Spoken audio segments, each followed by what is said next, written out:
Recording ही देखेंगे। खैर start करते हैं आज फिजिक्स का। मैंने आप लोगों को मैं स्क्रीन शेयर कर दूं।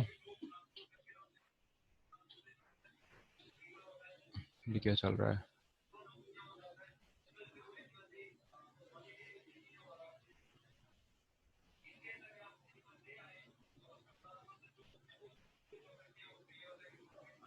फिजिक्स का पेज नंबर बताओ बेटा। 62।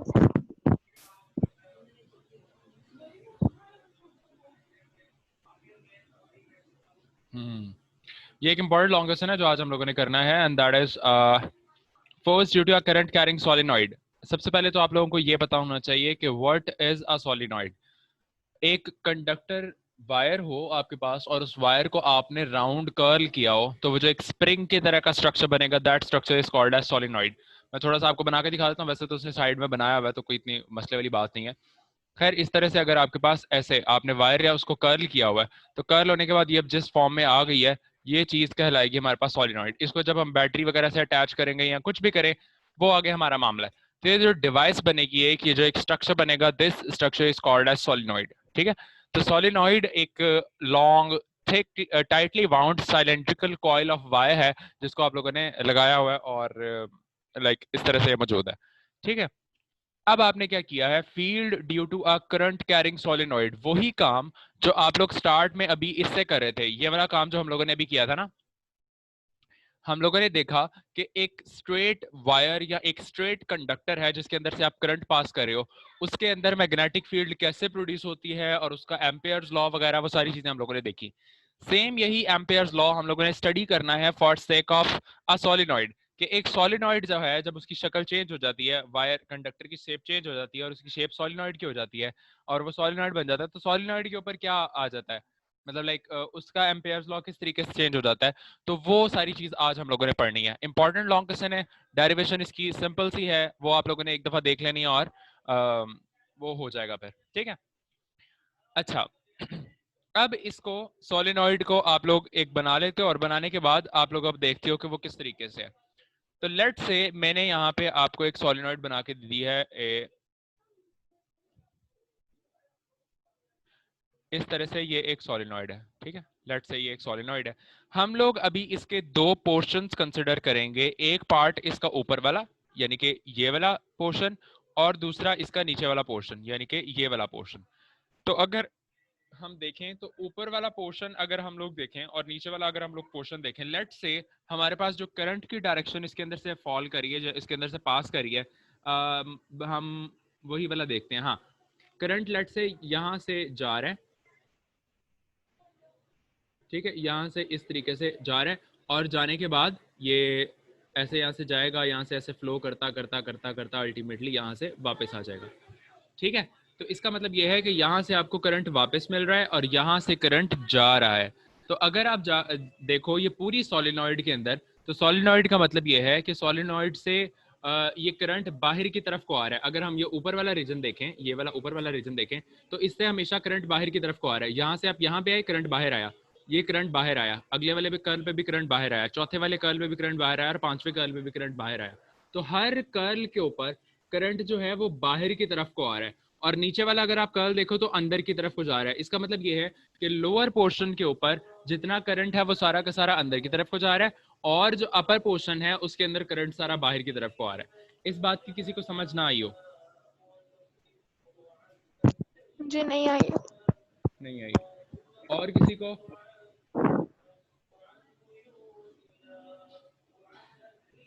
बाकियों को किसी को समझ आई? बाकी हो भी तुम लोग? शहर समाविया, ये समाविया चली गई, ये कहाँ गई है? खैर मैं दोबारा तुम्हें समझाता हूँ। देखो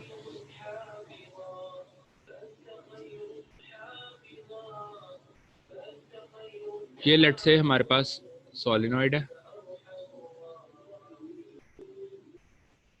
ऐसे, ठीक है, एक ये इसके ऊपर वाली वायर है। देखो अब कंसिडर करो ना, करंट यहाँ से ट्रैवल करना शुरू हुआ, मैं थोड़ा कलर चेंज करता हूँ, करंट यहाँ से ट्रैवल करना शुरू हुआ, ऊपर वाले रीजन पे अब आया। अब हम लोगों ने ये वाला रीजन नोट करना है कि यहाँ पे करंट की डायरेक्शन क्या है। यहाँ पे करंट ये बाहर की तरफ को आया, आपकी तरफ को आ रहा है ना, यहाँ से फिर अंदर की तरफ को चला जाएगा, फिर अगले कर्ल के ऊपर जब आया तो यहाँ से बाहर की तरफ को ही आया, फिर अगले कर्ल पे फिर बाहर की तरफ को ही आया, फिर अगले कर्ल पे फिर बाहर की तरफ को ही आया। तो इसका मतलब ये है कि अगर हम ऊपर वाला रीजन कंसिडर करेंगे तो करंट हमेशा बाहर की तरफ को आ रहा है। ऐसे ही है बच्चों, अब कुछ पता चला? हाँ, यस सर। ठीक है। तो ऊपर वाले रीजन के ऊपर, ऊपर वाली साइड के ऊपर करंट हमेशा बाहर की तरफ को ही आ रहा है। जबकि अगर हम नीचे वाला रीजन कंसिडर करें, मैं दोबारा थोड़ा सा इसको बना देता हूँ। देखो, नीचे वाला रीजन अगर कंसिडर करें, ये वाला पोर्शन अगर हम लोग, तो इस पोर्शन के अंदर क्या हुआ है, यहाँ से करंट बाहर की तरफ को आया था, लेकिन नीचे वाले की तरफ से अंदर की तरफ को जा रहा है, फिर नीचे वाले की तरफ अंदर की तरफ को जा रहा है, फिर अंदर की तरफ को जा रहा है, फिर अंदर की तरफ को जा रहा है, फिर अंदर की तरफ को। और इसका मतलब ये है कि नीचे वाला रीजन अगर हम लोग कंसिडर करें तो नीचे वाली जितनी लाइन है, जितना पोर्शन है, ये वाला पूरा पोर्शन, सॉरी हाँ, ये वाला जो नीचे वाला पूरा पोर्शन है, इस पूरे पोर्शन के ऊपर करंट अंदर की तरफ को जा रहा है। और ऊपर वाला जो पोर्शन है, जिसको मैंने येलो से मार्क किया, लाइक ऑरेंज समथिंग से मार्क किया है, इसके अंदर करंट हमेशा बाहर की तरफ को आ रहा है। समझ आइए अब इस बात की? ठीक हो गया? यहां तक क्लियर है? जी आ गई। पक्का? सोच लो। जी सर आ गई। हाँ ठीक है। तो इसका मतलब यह है कि ऊपर वाली जो लाइन है, ऊपर वाला जो रीजन है, उससे करंट हमेशा बाहर के सॉरी क्या था, बाहर की तरफ को आ रहा था, और नीचे वाला जो रीजन है वो सारा का सारा अंदर की तरफ को जा रहा है। वालेकुम अस्सलाम। नेक्स्ट आगे फिर हम लोगों ने देखना है इसके अंदर मैग्नेटिक लाइंस ऑफ फोर्सेस किस तरीके से मूव करी हैं। तो मैग्नेटिक लाइंस ऑफ फोर्सेस जो मूव करी होती हैं एक सोलेनॉइड के अंदर, वो कुछ इस तरह से होता है। तकरीबन मैं दोबारा बना के आपको बता देता हूँ। लेट से ये हमारे पास सोलिनॉइड है, मैं इसको थोड़ा मुख्तसर ही बनाता हूँ। तो इसके अंदर से मैग्नेटिक लाइंस ऑफ फोर्सेस किस तरीके से मूव कर रही है, मैं जरा रेड से बना देता हूँ। मैग्नेटिक लाइंस ऑफ फोर्सेस अंदर इस तरीके से करीब है और बाहर को ऐसे जाके डाइवर्ट हो जाती है। मैं यानी कि ये इधर को चली जाएगी, ये इधर को चली जाएगी, ये इधर नीचे जाएगी, ये इधर नीचे जाएगी, ये इधर नीचे, ये इधर नीचे, ये ऐसे ऊपर और ऐसे। तो इस तरीके से जाती जाती है। इसका मतलब ये है कि मैग्नेटिक लाइंस ऑफ फोर्सेस इसके अंदर एक दूसरे के बहुत ज्यादा करीब है। अगर आप अंदर वाली साइड के ऊपर देखो तो मैग्नेटिक लाइंस ऑफ फोर्सेस एक दूसरे के बहुत ज्यादा करीब है, जबकि बाहर की साइड पे देखो तो ये इनका डिस्टेंस बढ़ता चला जा रहा है। तो इसका मतलब ये है कि बाहर की साइड पे ये एक दूसरे से दूर दूर है। इसका मतलब फ्लक्स इनसाइड द सोलिनॉइड ज्यादा है as compare to flux outside the solenoid. पता चला इस बात का? इस बात की समझ आई कि नहीं आई किसी को बच्चों? मुझे नहीं आई। देखो, जितनी नंबर ऑफ लाइंस होती हैं किसी भी कंडक्टर के ऊपर, उतना ज्यादा फ्लक्स। तो हम जब देख रहे हैं कि इस सोलिनॉइड के अंदर नंबर ऑफ लाइंस ज्यादा हैं और बाहर जाके वो नंबर ऑफ लाइंस फैल जाती हैं, तो बाहर के रीजन के ऊपर नंबर ऑफ लाइंस कम है, इसका मतलब बाहर फ्लक्स भी कम है, और अंदर नंबर ऑफ लाइंस एक दूसरे के करीब हैं, इसका मतलब वहां पे फील्ड की स्ट्रेंथ भी ज्यादा है और इलेक्ट्रिक फ्लक्स भी ज्यादा है। अब समझ आ गई? जी जी। तो अंदर वाली साइड के ऊपर फ्लक्स भी ज्यादा है और फील्ड की स्ट्रेंथ भी ज्यादा है। तो हम लोग इसके बाहर वाला जो रीजन है उसको कर देते हैं निग्लेक्ट, और इसके सिर्फ और सिर्फ अंदर वाला रीजन देखते हैं। ठीक है? अब अंदर वाला रीजन देखने के लिए अब हम लोग क्या करते हैं जी, अब आपको वो एक डायग्राम बनाता है। जैसे कि हम लोगों ने अभी बताया, अभी हम लोगों ने एक चीज डिस्कस की कि जो हम लोगों ने कंसिडर करना है वो इसके ऊपर वाला रीजन करना है, मतलब लाइक ये ऊपर वाला पोर्शन कंसिडर करना है, और इसी तरीके से इसका नीचे वाला पोर्शन कंसिडर करना है। सेंटर वाला इसको हम लोग देखेंगे, लेकिन हम लोगों ने इसका जो पोर्शन कंसिडर करना है उसका वो यही है। तो ऊपर चूंकि फ्लक्स जो लाइंस थी हमारी, वो मोस्ट प्रोबेबली अंदर बाहर की तरफ को आ रही थी, तो हम लोगों ने उसकी कन्वेंशन डॉट से रिप्रेजेंट कर देनी है। ऊपर सारे को हम लोग डॉट से रिप्रेजेंट करेंगे और नीचे वाले जितने हो जाएंगे इनको हम लोग क्रॉस से रिप्रेजेंट करेंगे। ठीक है? तो नीचे वाले हम लोगों ने क्रॉस से लिख दिए। फिर अब ये जो ऊपर और नीचे वाला रीजन है, इन दोनों रीजन्स के दरमियान में इलेक्ट्रिक लाइंस ऑफ फोर्सेस हैं, तो वो भी मैं ड्रॉ कर देता हूँ। तो ये हम लोग इलेक्ट्रिक लाइंस ऑफ फोर्सेस यहाँ पे देखते हैं, यहाँ पे बहुत सारी इलेक्ट्रिक लाइंस ऑफ फोर्सेस हैं। ठीक है? तो ये हमारी तीसरी डायग्राम हो गई। अब अगर हम लोगों ने यहाँ पे एक एम्पेयर्स लॉ कंसिडर करना है, एम्पेयर्स लॉ एक्सप्लेन करना है, तो एम्पेयर्स लॉ एक्सप्लेन करने के लिए यहाँ पे हम लोग एक एम्पीरियन सरफेस कंसिडर करेंगे। एक हम लोग कौन सी सरफेस कंसिडर करेंगे, मैं यहाँ पे बना भी देता हूँ, एम्पीरियन सरफेस। एक सरफेस देखेंगे, उसके मुताबिक हम लोग काम करेंगे और वो एम्पेरियन सरफेस होगी। ये एम्पेरियन सरफेस हमेशा हाइपोथेटिकल होती है। हाइपोथेटिकल का मतलब ये है कि ये आपने अपने जहन के अंदर बनाई हुई है, खुद सोची हुई है, फर्जी तौर पे ली हुई है, इसके जरिए से आप डेरिवेशन कर लेते हो और फिर उसको इंप्लीमेंट कर देते हो। तो ये एक हाइपोथेटिकल सरफेस है। और यहाँ पे जो एम्पेरियन सरफेस आप लोग बनाओगे, ये एम्पेरियन सरफेस रेक्टेंगल होगी। और रेक्टेंगल किस तरीके से मौजूद होगा वो मैं आप लोगों को बना के बता देता हूँ। देखो ये रेक्टेंगल तकरीबन इस रीजन के ऊपर इस तरीके से मौजूद होगा, ठीक है, मतलब इस जगह के ऊपर। ये जो सरफेस मैंने येलो से बनाई है या जो ऑरेंज टाइप समथिंग इस कलर से जो मैंने बनाई है, ये एम्पीरियन सरफेस है और रेक्टेंगुलर सरफेस है। हाफ सोलेनॉइड के अंदर वाली तरफ है और हाफ सोलेनॉइड के बाहर वाली तरफ है। अब ये जो एम्पीरियन सरफेस हमारे पास आ गई है, इस एम्पीरियन सरफेस की चार हमारे पास लेंथ है। एक हमारे पास है लेंथ L1, दूसरी इसकी साइड है ये 2 बताई हुई है, 3 बताई हुई है, 2 है, ये L2, तीसरी वाली है L3 और फोर्थ वन है हमारे पास L4, ठीक है। तो चार हमारे पास इसकी टोटल सरफेसेस है। तो हम लोग एम्पियर्स लॉ किसके इक्वल था? एम्पियर्स लॉ हम लोगों ने कल बताया था, B summation B del L dot del L equals to mu naught I, ऐसे ही था, कल हम लोगों ने यही पढ़ा था ना एम्पियर्स लॉ। तो अब हाँ जी। हाँ, तो अब जो एम्पेयर लॉ है इसके अंदर ये जो जितनी भी सरफेसेस हैं, जितनी भी लेंथ्स हैं, उनको हम लोगों ने देख लेना है। तो यहाँ पे हमें पता चल रहा है कि एम्पेरियन सरफेस जो हमारे पास आई है इसकी चार लेंथ्स हैं। तो इसका मतलब ये है कि हमारे पास चार ही ये बी डेल एल की वैल्यूज बनेगी। पहले वाले के साथ ये जो पहली वाली है साइड, इसकी हमारे पास बनेगी, ये जो पहली वाली साइड है इसकी हमारे पास बनेगी B del L, B dot del L 1, इसी तरीके से इसकी 2, इसकी 3, इसकी 4 और इसी तरीके से ये चार सरफेसेस बन जाएंगी। और चारों को जब हम जमा करेंगे तो वो इक्वल आ जाएगी mu naught into current enclosed के। ये आप लोग देख लो, ये उसने एक बताई हुई है, ठीक है।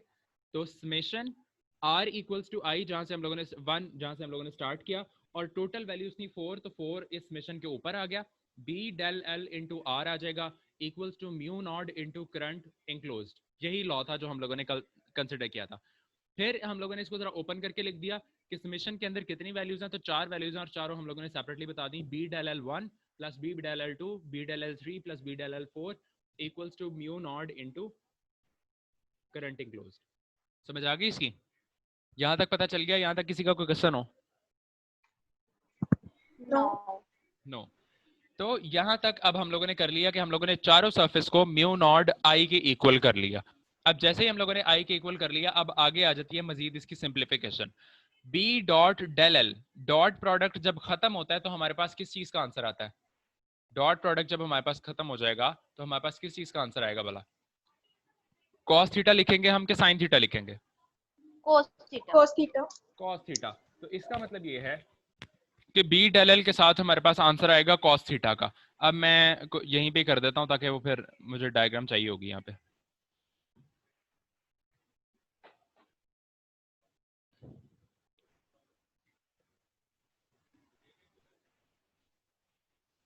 अच्छा, तो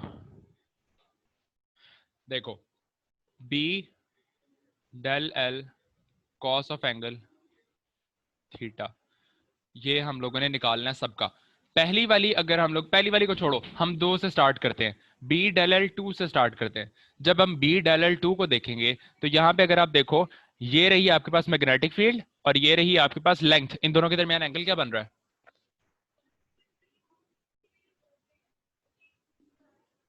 बच्चों? लेंथ और मैग्नेटिक फील्ड लाइंस के दरमियान एंगल क्या बन रहा है?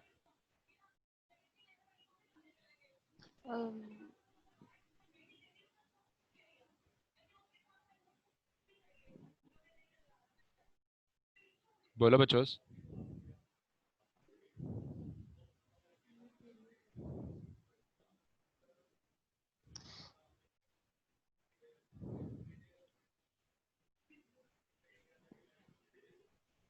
नहीं समझ आ रही?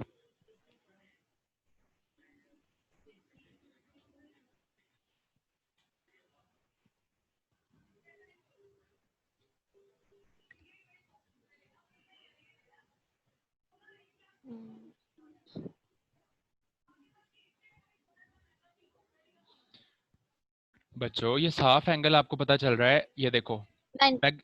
हाँ बोलो। 90 का क्या? नहीं, हाँ ना, मैग्नेटिक लाइंस ऑफ फोर्सेस इस तरह से मूव कर रही हैं। लेंथ जो हमारे पास L2 है, हम लोग L2 कंसिडर कर रहे हैं ना, ये L2 इस तरीके से है, तो दोनों के दरमियान एंगल कितना बनेगा? 90 डिग्री का। तो इसका मतलब ये है cos 90 पुट करेंगे, cos 90 की वैल्यू होती है 0, इसका मतलब ये है कि cos 90 की वैल्यू जब 0 होगी तो इसका मतलब ये पूरी टर्म क्या हो जाएगी, 0। इसका मतलब इस जगह के ऊपर जो b del l की वैल्यू है वो 0 के इक्वल है। ऐसे ही है। फिर हम लोग देखते हैं इसकी दूसरी जी। वाली साइड, इससे ऑपोजिट जो साइड है, इससे ऑपोजिट साइड अगर आप लोग देख लो, और वो वाली साइड है इसकी b del l 4 वाली। L4 वाली अगर आप साइड देखो, ये L4 की एक सरफेस, ये लेंथ, दोनों के दरमियान एंगल क्या है, 90। अगेन 90। तो cos 90 की वैल्यू क्या हो जाएगी, अगेन 0। तो इसका मतलब है इसकी भी जो पूरी वैल्यू है ये भी 0 के इक्वल। तो इसको भी हम लोग लिख देते हैं कि ये भी 0 है। ठीक है। तीसरी के अंदर अगर हम देखें तो तीसरी जो L3 है, L3 के आसपास यहाँ पे कहीं पे लाइन फॉल कर रही है, लाइन मूव कर रही है, मैग्नेटिक लाइन ऑफ फोर्स। यहाँ पे इसके आसपास तो मैग्नेटिक लाइन ऑफ फोर्स ही नहीं है। इसका मतलब इस जगह के ऊपर L3 के ऊपर तो B की वैल्यू ही 0 है। तो जब B की वैल्यू ही 0 है तो B del L की वैल्यू भी क्या हो जाएगी, 0। इसका मतलब इस 0। जगह के ऊपर भी B del L की वैल्यू हो गई 0। तो तीन साइड्स के ऊपर तो B del L की वैल्यू हो गई 0। लेकिन जब हम चौथी वाली साइड देखेंगे तो चौथी वाली साइड के ऊपर ये हमारे पास मौजूद है L1। ठीक है। अब ये चौथी साइड के ऊपर हमारे पास L1 मौजूद है। तो L1 को करने के लिए हम करते हैं B dot del L into 1 equals to B del L cos of angle theta. अब B हम लोगों ने वैसे का वैसे लिख दिया, L की जगह पे हम लोगों ने लिख दिया L1, और cos एंगल कितना है इसके दरमियान। अब ये देखो, यहाँ पे लेंथ की वैल्यू भी ऐसे ही और वो भी ऐसे ही, इन दोनों के दरमियान एंगल कितना है बच्चों, लेंथ और मैग्नेटिक फील्ड के दरमियान एंगल कितना है यहाँ पे, 90। और 90 कहाँ पे है, 90 ऐसे परपेंडिकुलर होता है। ये जब स्ट्रेट एंगल होता है इसके, इन दोनों के दरमियान में, पैरेलल लाइंस के दरमियान में एंगल कितना होता है,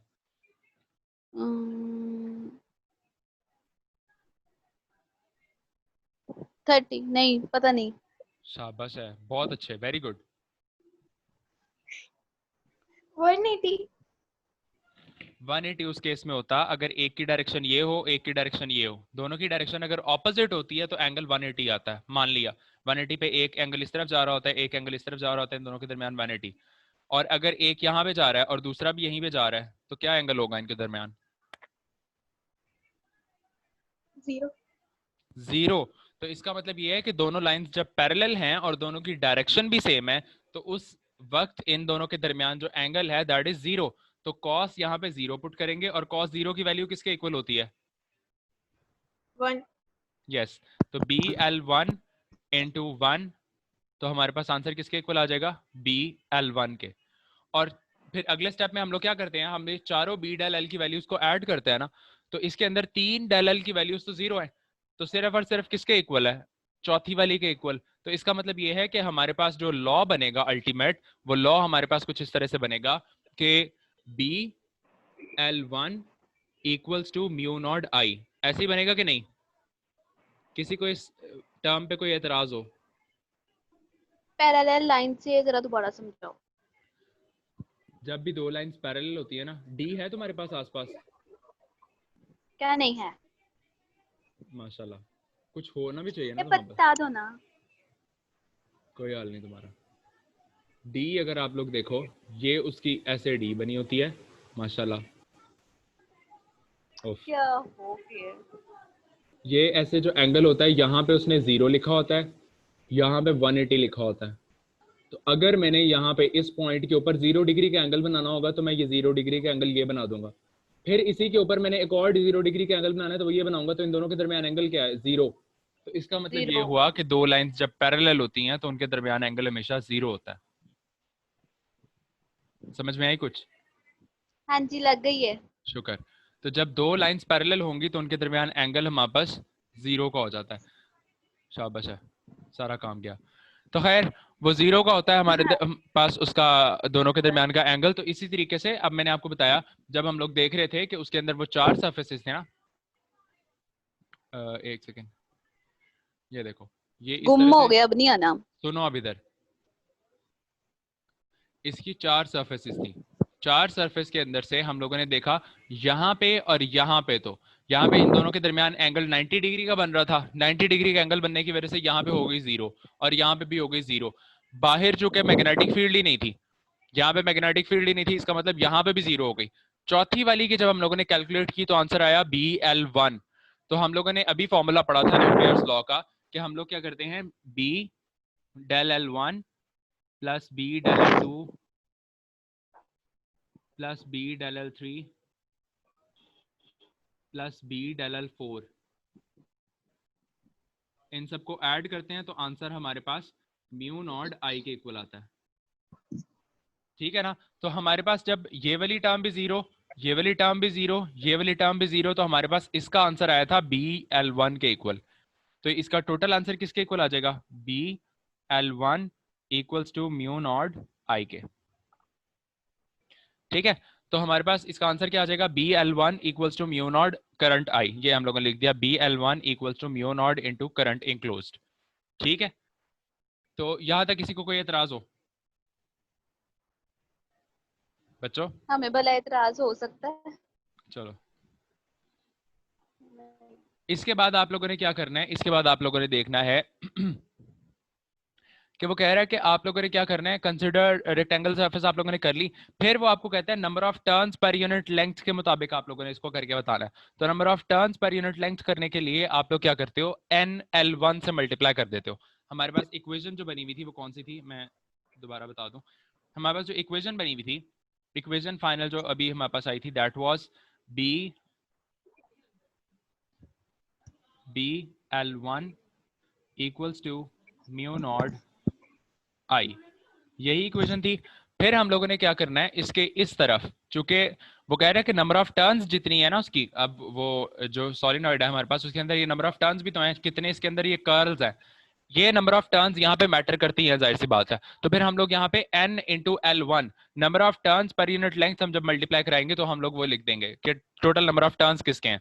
मसलन यहाँ पे 1 सेंटीमीटर के अंदर एक टर्न आ रहा है, तो नंबर ऑफ टर्न को हम लोगों ने लेंथ के साथ मल्टीप्लाई कराया हुआ है। लेंथ यहाँ पे हम लोगों ने L1 कंसिडर की हुई है, तो इसका मतलब ये है कि N इंटू L1 फैक्टर आ जाएगा, तो ये हम यहाँ पे मल्टीप्लाई करा लेते हैं। तो BL1 इक्वल आ जाएगा म्यू नॉट N L1 और साथ में I के। ठीक है। तो फिर हम लोग देख रहे हैं कि दोनों साइड्स के ऊपर चूंकि L1 मौजूद है, तो L1 इधर वाला और L1 इधर वाला ये आपस में कैंसिल हो गए। तो हमारे पास B का आंसर क्या आ रहा है, B का आंसर हमारे पास आ जाएगा B equals to mu naught N I। ठीक है। तो ये हमारे पास इसकी फाइनल इक्वेशन बनेगी। तो सॉलिनॉइड के अंदर से जब भी हम लोग कोई लाइक इलेक्ट्रिक फील्ड पास करा रहे होंगे, करंट पास करा रहे होंगे, तो उसके अंदर जो मैग्नेटिक फील्ड आती है उसके लिए हम लोगों ने एक डेरिवेशन कर ली, और उसके लिए हमारे पास फॉर्मूला आया B equals to mu naught N I का। ठीक है, समझ आ गई बच्चों इसकी? जी सर। पक्का सबको? Yes sir. ठीक है। तो फाइनल जो हमारे पास टर्म आ जाएगी B equals to mu naught N I आ जाएगी। और साथ ही साथ एक बात याद रखनी है कि ये जो N है, it is the number of turns पर यूनिट लेंथ। ठीक है, इसकी वैल्यू आप लोगों ने याद रख लेनी है। ठहरो, B N की वैल्यू मैं आपको बता देता हूँ। N इक्वल्स टू, फॉर्मूला याद रख लेना, N equals to N divided by L। ठीक है। तो N जो है ये नंबर ऑफ टर्न्स पर यूनिट लेंथ है, कि एक लेंथ के यूनिट के अंदर कितने नंबर ऑफ टर्न्स आ रहे हैं। और ये जो कैपिटल N है ये टोटल नंबर ऑफ टर्न्स है। पूरे सॉलिनॉइड के अंदर जितनी नंबर ऑफ टर्न्स होंगी उसको हम लोग कैपिटल N लिखेंगे, और नंबर ऑफ टर्न्स पर यूनिट लेंथ को हम लोग स्मॉल n से प्रेजेंट करते हैं, और वही हम लोगों ने यहाँ पे यूज किया। ठीक है। तो ये हमारे पास एक छोटी सी वैल्यू है। लास्ट पे जाके आपको बता देता है कि क्या इसकी डायरेक्शन क्या होगी, और डायरेक्शन बताने के लिए यहाँ पे एक रूल स्टेट कर है, और ये रूल लिखा हुआ है, hold the solenoid in the right hand and fingers curling in the direction of current, thumb will point out the direction of field. ठीक है। तो वो कह रहा है कि फिंगर जिस तरीके से, जैसे हम लोग देख रहे थे यहाँ से वो जो फील्ड थी वो बाहर की तरफ को आ रही थी ना, तो आपने इसको इस तरीके से पकड़ना है कि आपका थंब इस तरफ को आ जाएगा। मतलब कर्ल करते हुए आप जब बाहर की तरफ को लेके आओगे तो आपका थंब अल्टीमेटली इस तरफ को पॉइंट कर जाएगा। और अगर आप इस तरह से करो कि आप इसको करंट इस तरह से फ्लो कर रहा होता अंदर की साइड के अंदर, तो आप इसको दूसरी साइड से पकड़ दे और फिर करंट जो इसकी डायरेक्शन आ जाती वो ये वाली आ जाती। तो आपने अपने राइट हैंड के फिंगर्स के अंदर इसको कर्ल करना है, और फिंगर्स जो होंगी आपकी in the direction of current आएंगी। तो बी जो होगा, जो मैग्नेटिक फील्ड की डायरेक्शन होगी, that will be the direction of thumb. ठीक है। तो आपका जो थंब पॉइंट करेगा that will be the direction of magnetic field. Clear होगी इसकी? ये सारी बात पक्का याद हो गई, समझ आ गई बच्चों? जी जी। जी यस जी। सर। अब मैं आपको एक दफा इसका बस ओवरव्यू दे देता हूँ, फिर इसको खत्म करते हैं। दोबारा से देख लो, हम लोगों ने सबसे पहले देखा सॉलिनॉइड क्या चीज है।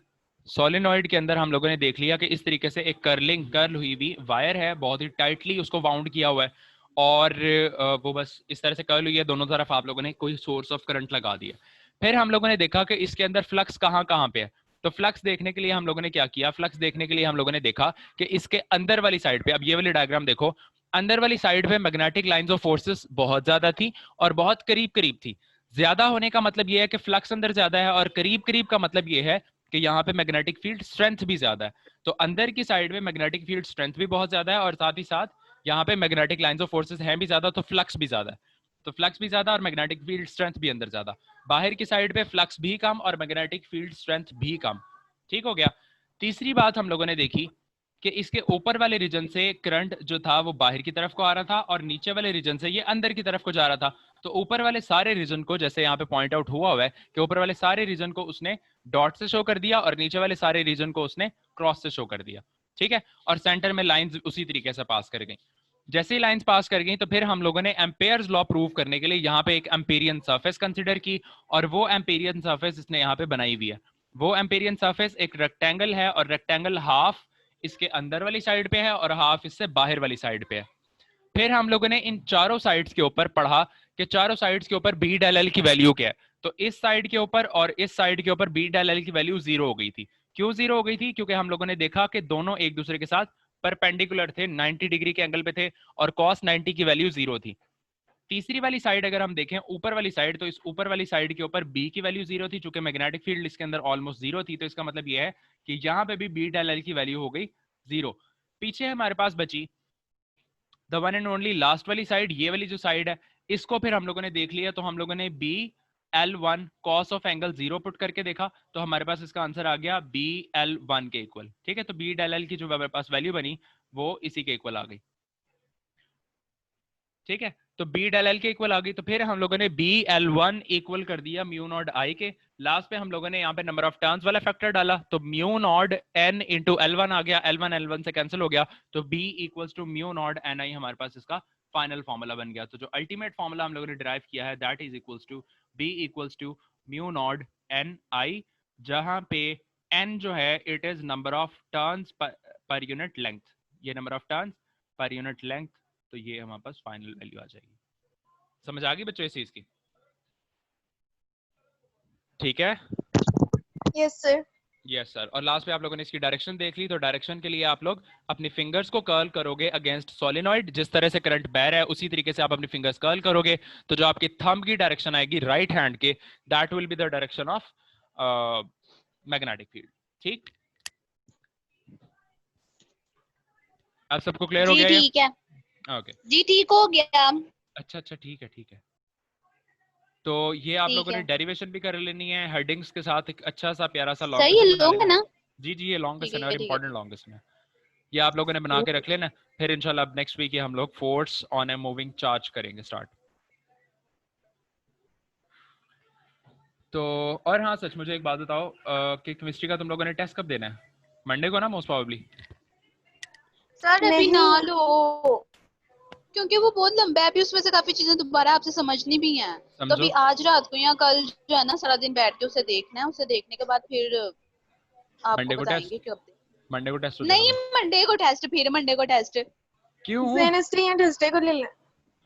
अभी ना अच्छा, लो सर, क्या हो ताकि गया तुम है? लोग मुझे बहाना करो, सर हम नानी घर जा रहे हैं, दादी घर जा रहे हैं, और तुम लोग फिर वो टेस्ट ही ना दो। नेट नहीं नहीं होता, नहीं नानी दादी का नेट नहीं होना, हद हो गया सर।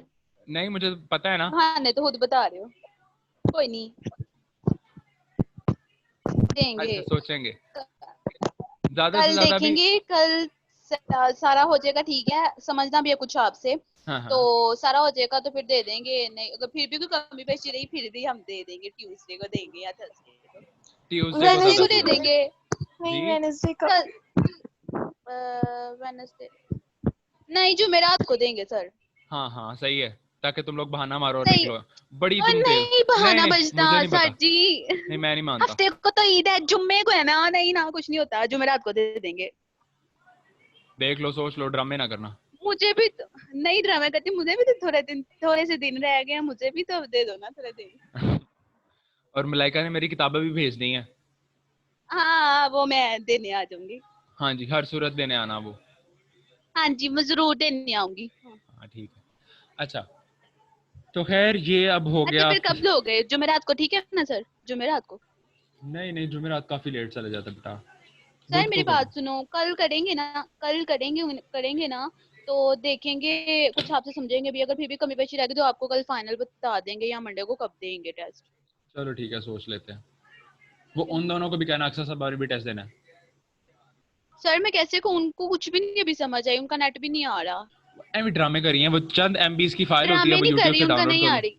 तो नहीं आ रही तो तो वो उनके पास व्हाट्सएप चल रहा डाटा है ना नहीं उनका, है। व्हाट्सएप तो चल डाटा रहा है ना। वो पैकेज है, वो तो पैकेज है।